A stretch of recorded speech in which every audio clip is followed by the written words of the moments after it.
नमस्कार, आप देख रहे हैं मोबाइल न्यूज़ 24। मैं हूं अभिषेक कुमार। इस वक्त मधेपुरा लोकसभा में है और यहां के सांसद दिनेश चंद यादव जी हमारे साथ हैं। इनसे एक्सक्लूसिव बातचीत होगी। दरअसल सांसद जी क्षेत्र में आजकल घूम रहे हैं, भ्रमण जारी है और हम लोग भी निकले हैं। बिहार में विधानसभा चुनाव होने हैं, कोरोना काल चल रहा है, कई अन्य मुद्दे पर आज सांसद जी से बातचीत होगी। सांसद जी, सबसे पहले तो बहुत बहुत स्वागत है आपका मोबाइल न्यूज़ 24 में और आपने अपना कीमती समय दिया है, इसके लिए भी आपका बहुत बहुत धन्यवाद। सांसद जी, क्या कुछ स्थिति है बिहार की कोरोना को लेकर? लोग बेखौफ भी घूम रहे हैं। एक तरह से देखें तो ऐसा लग रहा है कि कोरोना काल अब धीरे धीरे खत्म हो गया है, पहले जितनी पाबंदी हुआ करती थी अब वो नहीं है। क्या कहेंगे आप? यह धारणा गलत है, ऐसा नहीं होना चाहिए। जब जांच वगैरह हो रहा है तो अब उसकी संख्या दिन प्रतिदिन बढ़ती जा रही है और फिलहाल दवाई तो निकली नहीं, उसकी संभावना दिख नहीं रही है। कई देश कह रहा है कि हम दवाई बना लिए हैं, लेकिन जब तक उसका परीक्षण नहीं होगा वो आदमी के शरीर पर, तब तक उस दवाई को तो जनरल चलाया नहीं जा सकता। इसलिए लोग को अब भी सावधानी बरतनी चाहिए। उसमें लगता कि हम अपनी सुरक्षा खुद हम करेंगे, इसमें ना शर्म की बात है। अब हम निर्भीक होकर सब जगह जाएंगे, यदि भगवान नहीं करे उसको कुछ हो जाएगा, सिर्फ उसी तक सीमित नहीं रहेगा, बल्कि उसके परिवार में उसके जो छोटे छोटे बाल बच्चे हैं वो अभी जब संक्रमित होगा तो उसको क्वारंटाइन करना या सबसे अलग रखना काफ़ी डिफ़िकल्ट काम होगा। क्योंकि आजकल अपने छोटे बच्चे को कोई भी माँ नहीं चाहती है कि हम उसको अलग कहीं जाने दें, तो कहेगी कि हम भी जाएंगे। तो जाने का मतलब यदि बच्चा को हुआ तो उसके साथ रहेगा, उसको भी होगा। इसीलिए लोगों को सावधानी अभी भी बरतना चाहिए। मास्क का प्रयोग अभी भी करना चाहिए। घर से बाहर निकले तो मास्क लगा के जाए और जो सावधानियां खुद आदमी को अपने आप में करना है, जो लोगों को करना चाहिए। सांसद जी, एक और अहम मुद्दा है भारत चीन, और आप इन सब मुद्दे पर बोलने के लिए जाने जाते हैं। क्या कुछ स्थिति है? कहाँ आप लोगों की भी बात हुई होगी ऊपरी लेवल पर, लोगों में जिज्ञासा है कि कितने सैनिक मरे हैं या किस तरह चीन से क्यों आखिर भारत टकरा रहा है, क्या परेशानी है, क्या दिक्कत है? संक्षिप्त में मैं चाहूँगा इस पर भी आप प्रकाश डालें। देखिए, आज दुनिया इतना डेवलप कर गया कि देश में कहीं कुछ होता है तो आम लोग भी कुछ जानकारी उसकी हो जाती है। आपको फेसबुक से, व्हाट्सएप से, भिन्न भिन्न स्रोत से लोगों को जानकारी होती है। और यह तो सर्वविदित है कि जो बगल का पड़ोसी देश चीन है वह चाहता है कि हम हिंदुस्तान के बहुत हिस्से को भी अपने में मिला लें, और उसका मन थोड़ा इसलिए भी बढ़ गया कि 1962 में जब युद्ध हुआ था तो मेघालय के तरफ से बहुत हिस्से में वो घुस गया था, जबकि एक सीमा पहले से तय है, एक नदी है, वही बॉर्डर लाइन है। लेकिन जब उधर से इधर वो आ गया और हिंदुस्तान के बड़े भूभाग में, और उसी में यूनाइटेड नेशन से हुआ कि अब सीज फायर हो जाए, अब कोई नहीं होगा, तो वहीं जब वो रह गया तभी उसको भी अपना मान रहा है। उसके अलावा भी जो मणिपुर वगैरह में है, लद्दाख में है, उसमें भी चाहता है कि हम बढ़ चढ़ के ले लें। लेकिन 1962 का हिंदुस्तान अब नहीं है। हिंदुस्तान बहुत बदल गया है। हिंदुस्तान के सैनिक अब किसी से कम नहीं है, इसलिए उसका तो मुकाबला किया जाएगा। ये तो सब लोग जानते हैं कि वहाँ जो घटना हो गई, बॉर्डर लाइन था, अंतर्राष्ट्रीय नीति भी कहती है, सभी देश के लोग बैठ के तय किए थे कि जहाँ बॉर्डर लाइन है उसके 2 किलोमीटर इस बाएं पार और 2 किलोमीटर दाहिने पार कोई भी सैनिक अस्त्र शस्त्र लेके नहीं रहेंगे। यदि वैसे घूमना है तो घूमे। वही हो रहा था, लेकिन उसके दिमाग में तो खुराफात था और शस्त्र तो नहीं लाया, लेकिन जो खुखड़ी वगैरह है और बैठ के डंटा में तार का जाली लपेट के वो सब लेके आया था कि कुछ ना कुछ हम उपद्रव करेंगे। आज तो चीन सब जगह से घिर गया है कोरोना के चलते, इसीलिए वह सोचता है कि हम ऐसा करके, हिंदुस्तान तो उसके मुखालफत में है कोरोना के भी सवाल पर, तो अपना ग्रुप मजबूत करने के लिए कि हम अभी भी लड़ सकते हैं सबसे, यही उसका दिखावा है। लेकिन अब तो हमारे जितने सैनिक मरे थे उससे अधिक, उस धक्कम धुक्की में भी उसका सैनिक भी कम नहीं मरा। अब बहुत लोग पकड़ाए भी गए थे, जिसको बाद में हिंदुस्तान छोड़ दिया और चीन वाले के हिस्से में जो लोग गया था उसको भी आज जानकारी मिली कि उसको छोड़ दिया। वार्ता हो रही कई स्तर से। हिंदुस्तान तो नहीं चाहता है कि हम युद्ध करें, लेकिन कोई चाहेगा हिंदुस्तान के हिस्से के को ज़मीन को हम हड़प के रखें, तो हिंदुस्तान पीछे हटने वाला भी नहीं है। ना हिंदुस्तान के सभी नागरिक का सपोर्ट सरकार को है। जी सांसद जी, बीच में एक और मुद्दा आया है। आपके क्षेत्र के ही बॉलीवुड एक्टर थे सुशांत सिंह राजपूत, तो अब देखिए विरोध स्टार्ट हो गया है। कुछ लोग कह रहे हैं सीबीआई जांच की मांग कर रहे हैं कि उनके जो मामले की है उसकी सीबीआई जांच हो। आपका क्या कुछ कहना है इस मुद्दे पर? यदि घटना हो गई, उस घटना को तो कोई देखा नहीं। सुशांत सिंह होनहार एक्टर के रूप में उभरा था और उसके जिम्मे में तो कई फिल्म किया भी, कुछ फिल्म में एग्रीमेंट भी था। लेकिन बम्बई में जब बाहर के लोग जाते हैं, खास करके उत्तर भारत के लोग, तो उसके साथ वहाँ जो पहले से स्थापित लोग हैं, वह चाहता है कि इसमें उभार नहीं आवे, इसका जड़ नहीं जमे। इसीलिए इस साजिश में वहाँ जो पुराने दबंग कलाकार वगैरह हैं, तो वो सब साजिश करके दबाव बना के इधर के लोग को परेशान किया जाता है। इसलिए घटना हुई।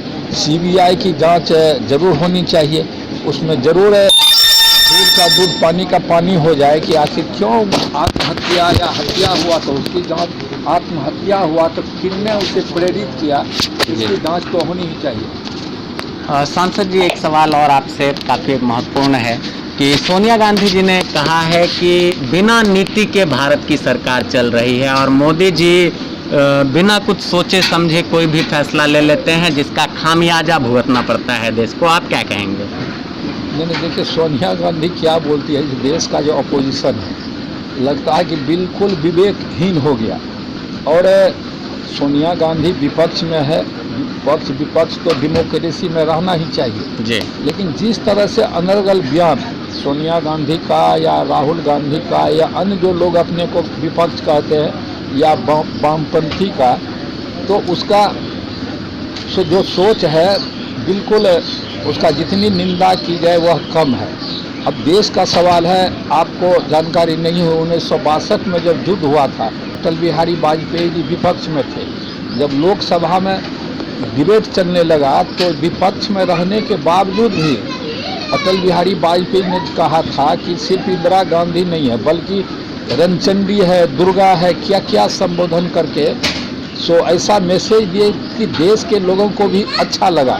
जब देश से दूसरे देश से कोई तरह की बात होती, युद्ध होता, उसमें यह कहना कि यह गलत हो गया, वह गलत हो गया, ऐसा होना ही नहीं चाहिए। तो पहले सत्ता में जब कांग्रेस के लोग रहते थे तो बहुत लोग उसको सजेशन देने वाले भी वैसे मिल जाते थे, अच्छे अच्छे विचार उनके सामने में आता। लेकिन अब तो डूबती नैया है, नीचे की ओर कांग्रेस जा रहा है। तो हमको लगता है कि वैसे लोग से मुलाकात नहीं होती होगी जो अच्छा विचार अच्छा रहे उसको दे। इसीलिए उन लोगों का जो बयान आ रहा है वह बिल्कुल ठीक नहीं है। उसकी सभी लोगों को निंदा करनी चाहिए। अभी अपने देश के अस्तित्व का सवाल है, इसमें तो सभी लोग को एक आवाज़ होना चाहिए। हमारा जो सैनिक कर रहा है वह सही है, इस तरह की भाषा उसको बोलना चाहिए। दिनेश यादव जी, पप्पू यादव जी आपके अगेंस्ट में हैं और वो आरोप लगाते हैं कि दिनेश चंद्र यादव जी को दिल्ली में रहने से फुर्सत नहीं है। क्षेत्र क्या देखेंगे? आज तो आप क्षेत्र में घूमते हुए दिखे हैं मुझे। डेवलपमेंट के थोड़े मैं चाहूँगा संक्षिप्त में कार्य क्या क्या किए हैं, क्या क्या आपकी उपलब्धियाँ रही? देखिए, जिसका आप चर्चा किए उस पर तो हम बोलना भी नहीं चाहते। दिल्ली में भी हमको लोग पूछता है, दिल्ली का पत्रकार वगैरह, तो आप उसको हरा दिए। हम तो उसको हराए नहीं, पब्लिक उसको यहाँ से हटा दिया और उस पर हम चर्चा किसी चैनल में हम करते ही नहीं हैं। इसलिए आप भी उसके बारे में नहीं पूछे तो अच्छा है। जहाँ तक डेवलपमेंट का सवाल है, डेवलपमेंट जो इस इलाके में था, चुनाव को तो ये हमको लगता है कि 1 साल से अब 1 महीना अब जाने को चला। तो इस कार्यकाल में जब हम सांसद हुए तब इस इलाके में जो काम पीछे पड़ गया था, हमने कोशिश की कि उसको होना चाहिए। जैसे आप लीजिएगा नेशनल हाईवे 107 जो गुजरती है वहाँ महेशखुट से सिमरी बख्तियारपुर सहरसा होती है, मधेपुरा से जानकी नगर पूर्णिया तक, यह 190 किलोमीटर के लगभग सड़क है।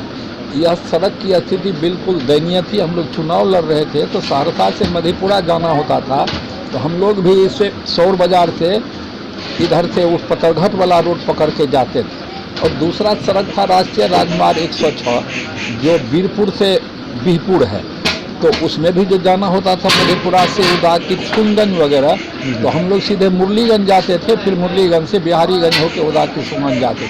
काफ़ी दयनीय स्थिति थी, लोग भी चर्चा करते थे, लोग यह भी कहते थे हमारे बारे में, तो वैसे भी लोग तरह तरह की बात करते हैं कि काम करने वाले हैं, विकास पुत्र है, ये है वो है, लेकिन हम तो अपने जवाबदेही को समझते हैं। जब कभी मौका मिलता है जिन क्षेत्र में प्रतिनिधित्व करने का, तो हम जरूर कोशिश करते हैं कि जनता को जितना से जितना सहायता विकास का मिल सके सुविधा, उसमें हम लगे रहते हैं। जो काम अधूरा पड़ा हुआ था NH 107 तो उसमें भी काम शुरू हो गया। यदि गए होइएगा सारथा मधेपुरा में बड़े पैमाने पर मजदूर लगा हुआ है, काम होगा।